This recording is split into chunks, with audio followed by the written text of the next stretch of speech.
Room number 404 में रहने वाले स्टूडेंट को पहले ही कह दिया था कि अगर 3 बजे कोई दरवाज़ा खटखटाए तो जवाब नहीं देना है।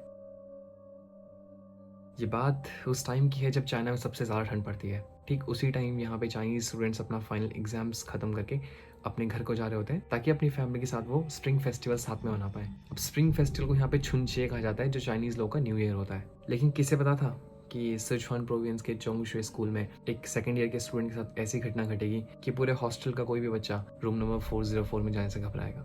ये घटना हुई 2008 में सिचुआन प्रोविंस के एक चोंगशुए स्कूल में। यहाँ चाइना में सबसे पहले आता है शाओशुए, फिर आता है चोंगशुए, फिर उसके बाद आता है काओचोंग, फिर उसके बाद लोग काओ खाओ देके यूनिवर्सिटीज़ में एंटर करते हैं। तो सिचुआन प्रोविंस में 2008 में भूकंप आने की वजह से ये चोंगशुए स्कूल के एक सेकेंड ईयर स्टूडेंट की मौत हो गई थी। तो वो चोंगशुए स्कूल था सिचुआन प्रोविंस में, और उसी सिचुआन प्रोविंस में 2008 में आया सबसे बड़ा भूकंप। तो वो 2008 का भूकंप बहुत ज़्यादा बड़ा था। सिर्फ स्कूल ही नहीं, स्कूल के आजू बाजू जितनी भी बिल्डिंग्स थी सब की सब गिर गई थी। अब स्कूल में काफ़ी ज़्यादा भीड़ होने के कारण जितनी भी बिल्डिंग्स गिरी थी उसमें सबसे ज़्यादा कैजुअलिटी स्कूल में ही हुई थी। तो उसी चोंगशुए स्कूल की मेजॉरिटी ऑफ बिल्डिंग्स गिर गई थी और उन सब में जितने भी स्टूडेंट्स पढ़ रहे थे सब के सब मलबे में दब गए थे। लकीली रेस्क्यू टीम के टाइम पे आने के कारण मेजॉरिटी ऑफ स्टूडेंट्स बच गए थे, लेकिन स्टिल आधे से ज़्यादा स्टूडेंट्स फिर भी दबे हुए थे। बच्चों की चीखे चिल्लाने की आवाज़ आ रही थी, पेरेंट्स इतना चिल्ला रहे थे कि हमारे बच्चों को निकालो, हमारे बच्चों को ये करो। गवर्नमेंट का पुलिस पे इतना ज़्यादा फोर्स था कि वहाँ पर उनको काम 24-24 घंटे करना पड़ा। फॉर्चुनेटली 30 से 35 घंटे के अंदर अंदर पूरा मलबा साफ हो गया था और सारे के सारे स्टूडेंट्स निकाल दिए थे बाहर।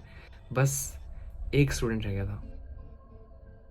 अब ये बात आती है 2010 की। मेडिकल और साइंस की बिल्डिंग से 5 किलोमीटर दूर एक बॉयज हॉस्टल था। उसी बॉयज हॉस्टल में आता है एक ली नाम का लड़का 2010 में, और उसको अलॉट होता है रूम नंबर 404। अब चाइना के स्कूल्स के हॉस्टल बनाए ही ऐसे जाते हैं कि एक कमरे में 4 लोग रह सकें। ऊपर उनका बेड हो और नीचे उनके पढ़ाई करने की टेबल हो। कमरे के बाहर जाते इधर पे विंडो होती है और सामने पे होता है तुम्हारा वॉशरूम, और उसके नेक्स्ट साइड पे होता है डोर बाहर अंदर जाने के लिए। एज यूजुअल उस रूम नंबर 404 में भी 4 बेड थे, लेकिन बड़ी मिस्टीरियस चीज थी कि 4 लोग वहां कभी रहे ही नहीं। अब उस रूम नंबर 404 में एंट्री होती है ली की। ली जो है एक नया स्टूडेंट है, अलॉन्ग विद 3 नए स्टूडेंट्स जो उस 404 कमरे में रहने वाले हैं। वो 3 स्टूडेंट्स ली से जस्ट पहले आ चुके थे। ली की एंट्री सबसे बाद में हुई थी, तो उसको पीछे वाला बेड मिलता है। तो 2010 को जब वो आया उसी दिन की बात है, उसके पेरेंट्स उसे छोड़ने आए। हॉस्टल का जो वार्डन था उसको उसके कमरे तक छोड़ने आया। पेरेंट्स ने, हॉस्टल वार्डन ने, सबने उसकी मदद की सामान ऊपर रखने में। बेडशीट से लेके, गद्दे से लेके, बुक्स वगैरह, टेबल्स वगैरह सब कुछ अरेंज कराया। सारा सामान रखने के बाद पेरेंट्स को बाय करके अपने रूम पे वो वापस गया, लेकिन देखता कि उसके हाथ में कीज नहीं थी। पीछे मुड़ा तो तब तक पता चला कि पीछे से वार्डन आ रहा है। वार्डन ने उसको कीज दी लेकिन बोला तुम अंदर चलो। तो वार्डन ली के साथ उसके रूम पे गया और अंदर 3 और स्टूडेंट्स थे। उन तीनों स्टूडेंट्स को इकट्ठा करके बुलाया और बैठ के बातें करी कि इस 404 रूम नंबर के कुछ रूल्स हैं। अब वार्डन ने उन्हें रूल्स बताना शुरू किया, और पहला रूल था 11 बजे के बाद लाइट्स ऑन नहीं होंगी किसी भी हालत में। ऑन हो सकती हैं लेकिन तुम्हें किसी भी हालत में लाइट्स 11 बजे के बाद ऑन नहीं करनी इस कमरे की। अब ये पहला रूल सुनने के बाद चीजें काफी नॉर्मल लगी सबको। सब लोग शाओशुए से ग्रेजुएट होके आए थे, तो सबको पता था कि 11 बजे के बाद लाइट्स ऑन करेंगे तो लोगों की नींद डिस्टर्ब होगी, इसलिए नहीं कर सकते। लेकिन चीजें खराब सेकंड रूल के बाद से शुरू होने लगी। तो दूसरा रूल ये था कि ली के बेड के बगल में जो विंडो है उसे किसी भी हालत में नहीं खोलनी है, और पर्दा रात को बंद होगा। अब ये सुन के इनको काफी अजीब सा लगने लगा। इनको लगा ये क्या हो रहा है हमारे स्कूल में। लगने लगा कि रूल्स ये स्कूल के कम जेल के ज्यादा लग रहे हैं। खैर, दोनों रूल सुनने के बाद इन्होंने हाँ में हाँ मिलाई और वार्डन ने सुनाया अपना तीसरा रूल। तो फाइनली अब बारी आई तीसरे और फाइनल रूल की, जिसमें वार्डन ने बताया कुछ भी हो जाए 3 के ऊपर अगर नॉक होता है तो तुम्हें दरवाजा नहीं खोलना है। कोई भी हलचल, कोई भी आवाज या नॉक अगर तुम्हें सुनाई देता है तो सीधा तुम्हें ये फोन उठाना है, हमको कॉल करना है। तो ये चीजें सुन के ली काफी डर गया था। बाकी स्टूडेंट्स ने भी हाँ में हाँ मिलाई, लेकिन इतने डरे नहीं, वो हंसी मजाक में ले रहे थे इसको। तो ये सुन के जब ली ने वार्डन से पूछा तो वार्डन ने बताया कि बस सिक्योरिटी पर्पज के रीजन की वजह से ये चीजें रूल्स लगाए जा रहे हैं। अब इस दिन के बाद से उनकी क्लासेस शुरू हो चुकी थी। अपने अपने बिजी रहते थे, चारों क्लासमेट्स थे। कोई यहाँ काम के लिए जा रहा है, कोई इधर फुटबॉल ग्राउंड में जा रहा है, कोई लैब में जा रहा है एक्सपेरिमेंट्स के लिए। तो ये काम में अपने इतने बिजी हो गए थे कि अपने रूम में कम आया जाया करते थे। तो पूरे दिन भर काम करने के बाद ली जब जब अपने कमरे में आता था, ली देखता था कि उसका बिस्तर मानो ऐसा दिखता हो जैसे अभी भी उसमें कोई सो के उठाओ। बिस्तरों में सिलबटें पड़ी हुई हैं, तकिया थोड़ी सी मुड़ी हुई है। तो उसने इसी बारे में पूछा भी था अपने रूममेट से कि क्या तुम लोग मेरा बेड इस्तेमाल करते हो? तो उन्होंने तो मना कर दिया कि हम पे तो अपने बेड है, हम तुम्हारा क्यों इस्तेमाल क्यों करेंगे। तो ली ने भी इस चीज में इतना ध्यान दिया नहीं और ये चीज चलती रही। अब ये समय आता है 2011 अप्रैल का। इस टाइम पे यहाँ चाइना में तुम्हारे गुजरे हुए एंसेस्टर्स की पूजा की जाती है। अगर तुम्हारी फैमिली में किसी की डेथ हो चुकी है, तुम्हारे फ्रेंड्स में किसी की डेथ हो चुकी है, तुम्हारे रिलेटिव्स में किसी की डेथ हो गई है, तो तुम जाते हो उनकी ग्रेव विजिट करने के लिए, उनकी ग्रेव को साफ करने के लिए, उनको कुछ ऑफरिंग सर्व करने के लिए। तो उस टाइम पे ली की पड़ी 3 दिन की छुट्टी। अब क्योंकि उसका घर इतना दूर था सिचुआन प्रोविंस से, तो वो नहीं जा पाया, लेकिन उसके 3 रूममेट्स में से उसका एक रूममेट जा चुका था। अब बचे 3 में से एक और जो था वो भी अपने रिलेटिव के यहाँ चला गया था। तो उसके रिलेटिव्स ने फोर्स किया कि तुम यहीं रुक जाओ, तो वो एक दिन की छुट्टी लेके अपने रिलेटिव के यहाँ रुकने चला गया। अब छिंग मिंग चे के टाइम पे हॉस्टल में रूम नंबर 404 में बचे 2 लोग, एक था ली और दूसरा उसका दोस्त। अब छिंग मिंग चे के टाइम पे यहाँ पे तुम्हारे एंसेस्टर्स की पूजा होती है, तुम उसको कुछ ऑफरिंग सर्व करते हो, तुम यहाँ पे पेपर मनी जलाते हो, उनके लिए कैंडल्स जलाते हो। ये सब चीज़ें सेम होती है जिसमें तुम अपने एंसेस्टर्स को याद करते हो। अब क्योंकि घर उनका दूर होने के कारण वो दोनों अपने घर नहीं जा पाए, तो इस टाइम पे उसके रूममेट ने कहा कि चलो मैं खुद से ऑफरिंग सर्व करता हूँ अपने एंसेस्टर्स को। तो उसने लिया एक कैंडल और फेक पेपर मनी, और अपने ग्रैंडफादर को याद करते हुए उसने अपनी डॉर्मेट्री में एक कैंडल और पेपर मनी बर्न करना स्टार्ट किया। लेकिन खतरा इस बात का था कि ऊपर स्मोक डिटेक्टर था, तो ये रिचुअल सही से प्रैक्टिस हो, इसके कारण ली के दोस्त ने विंडो खोल दी, वही वाली विंडो जो हॉस्टल के वार्डन ने खोलने से मना की थी। अब क्योंकि उसने फेक मनी जला दिए थे तो उसको विंडो खोलनी ही पड़ती। ली ने बहुत फोर्स किया कि ये विंडो मेरे बगल में है, इसे नहीं खोलना है, हमें मना किया गया था विंडो खोलने से। अब क्योंकि बहुत देर हो चुकी थी, पेपर मनी जल चुके थे, स्मोक आ रहा था, नहीं खोलते तो ऊपर स्मोक डिटेक्ट हो जाता और अलार्म बज जाता।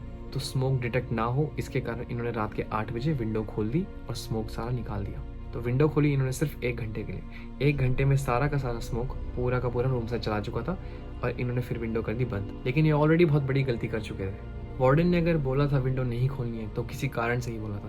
अब ली को इस बात की भनक तो थी कि हमने कुछ गलत तो किया है। तो क्योंकि ये टाइम चल रहा था छिंग मिंग छिए का, मेजॉरिटी ऑफ स्टूडेंट्स अपने घर जा चुके थे। कुछ लोग अपने एंसेस्टर्स की पूजा करने, कोई लोग अपने रिलेटिव्स के मिलने। तो इसके कारण पूरे हॉस्टल में सिर्फ गिनती के लोग बचे हुए थे। रूम नंबर 403 में और 405 में कोई भी नहीं था। ये लोग सिर्फ 404 में 2 लोग थे। अब ये थे अपने रूम पे सिर्फ 2 लोग, और कल क्लास ना होने के कारण ये लोग जल्दी सो गए थे। तो जब ये लोग सो रहे थे रात को 3 बजे अचानक से इनके दरवाजे पे आती है खटखटाने की आवाज़। तो इस टाइम पे ली बड़ा घबराते उठता है। ली को लगता है कि ये वार्डन आया होगा, क्योंकि नॉक हुआ 3 बार। तो थोड़ा हिम्मत करके ली अपने बेड से उतरता ही है कि इसको दोबारा से आवाज़ आती है। अब चीज़ें यहाँ से खराब होना शुरू होती है। टाइम हो रहा था एग्जैक्टली 3 बजे। वार्डन ने साफ साफ कहा था रात को अगर 3 बार से ज़्यादा कोई नॉक करता है, दरवाज़ा किसी भी हालत में नहीं खोलना है। अब इसी टाइम पे ली खिड़की की तरफ नज़र मारता है तो देखता है पर्दा खुला हुआ था और खिड़की उनकी खुली हुई थी। अब जैसे ही ली अपने बेड से उतरता है खिड़की बंद करने के लिए, उसको आवाज़ आती है।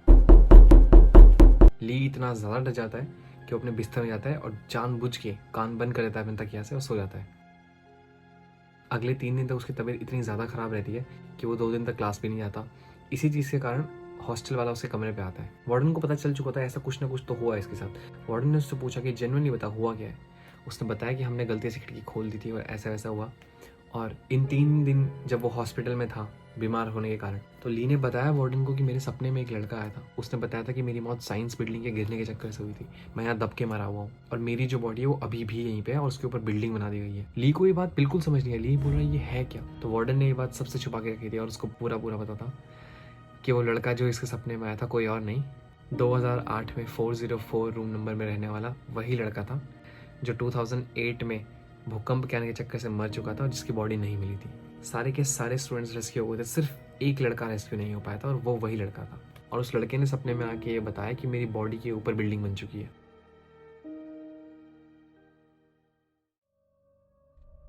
सिचुआंग प्रोविंस के चोंगशुए शहर में उस मरे हुए लड़के का नाम था छंग वई। लोग कहते हैं कि छंग वई की किस्मत में मरना लिखा नहीं था, लेकिन अपने वो दोस्त को बचाने के चक्कर में उसको मलबे से हटाने गया था, जिसके ऊपर पूरी की पूरी साइंस की पूरी बिल्डिंग गिर गई थी। उस बिल्डिंग में इतने केमिकल थे, इतने ज़्यादा इक्विपमेंट्स थे कि वो जब नीचे गिरे तो उसने उस टाइम तक अपने फ्रेंड को तो बाहर निकाल लिया था, लेकिन उसके ऊपर पूरी की पूरी बिल्डिंग गिरने के चक्कर में वहाँ पे आग लग गई थी।